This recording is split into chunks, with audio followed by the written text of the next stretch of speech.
Okay. Block pull. So with the block pull, what we are looking for is essentially a raised deadlift.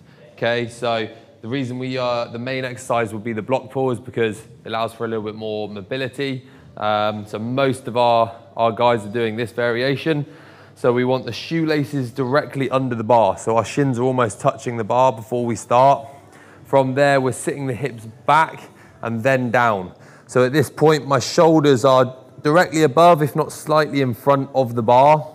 The weight's in the heels. We lock the shoulder blades back and together. We're trying to get the lats here contracting and feel like these muscles here are working. So we get nice and tight and set, plenty of tension in that position. Nice deep breath, okay, to hold the tension. Exhale as we stand.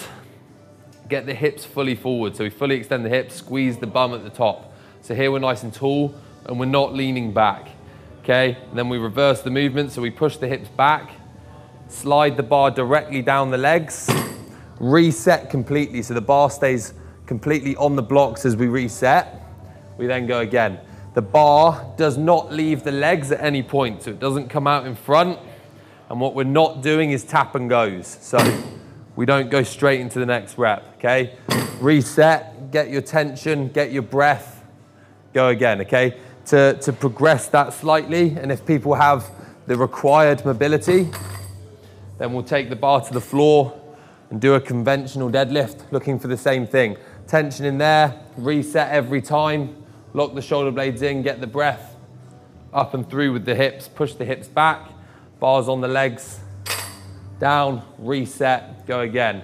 In terms of making the block pull slightly easier or regressing it slightly, we would start with a single kettlebell, so a kettlebell deadlift, okay? So hips back, same thing. We grip it as tight as we can, lats on, shoulder blades tight, hips through, push back, all the way to the floor, okay? If someone's relatively strong with that, we'll go to a double kettlebell, have to go to a slightly wider stance, okay? Same idea, hips up and through, push back, all the way down.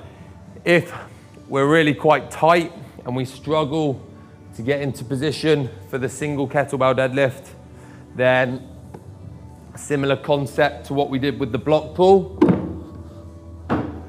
We raise the kettlebell slightly, making it easier to get into that setup position.